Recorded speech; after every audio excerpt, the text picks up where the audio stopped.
اس لیے میں اسپیکر صاحب آپ کے سامنے، اس ہال کے سامنے، اپنے سارے پاکستانیوں کے سامنے رکھنا چاہتا ہوں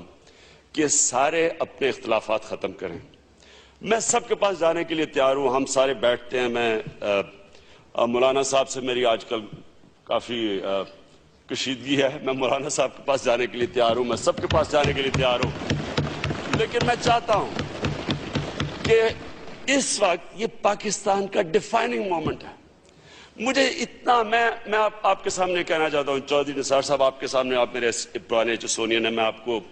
کیونکہ آپ مجھے جانتے ہیں، مجھے اتنی ایک شرم آئی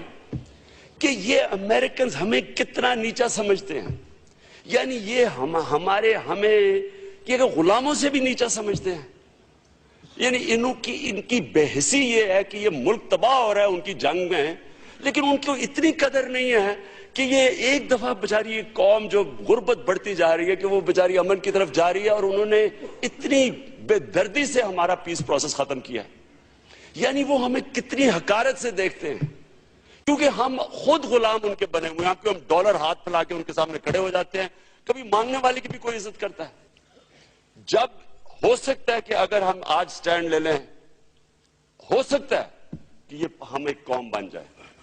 ہو سکتا ہے ہم سارے صوبے اکٹھے ہو جائیں، ایک قوم بن جائے۔ ایک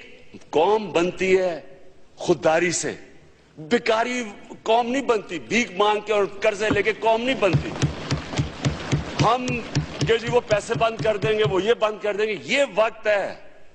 لا الہ الا اللہ، اللہ کے سوا کوئی خدا نہیں ہے۔ قوم ایک خدا کو جو ماننے والی قوم ہے، اکٹھی ہو، سب اکٹھے ہوں، اور ہم فیصلہ ہم ان کو کہیں امریکنز کو کہ اب ہمارا جو پیس پروسیس شروع ہونے والا ہے، جب تک ہمارا پیس پروسیس چل رہا ہے، آپ نے کوئی ڈرون اٹیک کیا، ہمیں وعدہ کریں آپ ڈرون اٹیک کرتے ہیں نہ، ہم دو ہی چیزیں کر سکتے ہیں، ہم نیٹو کی سپلائی بند کر سکتے ہیں، ہم سیکیورٹی کاؤنسل میں جا سکتے ہیں۔ میں یہ کسی صورت نہیں کہتا کہ امریکہ سے جنگ لڑ لو، لیکن کیا ایک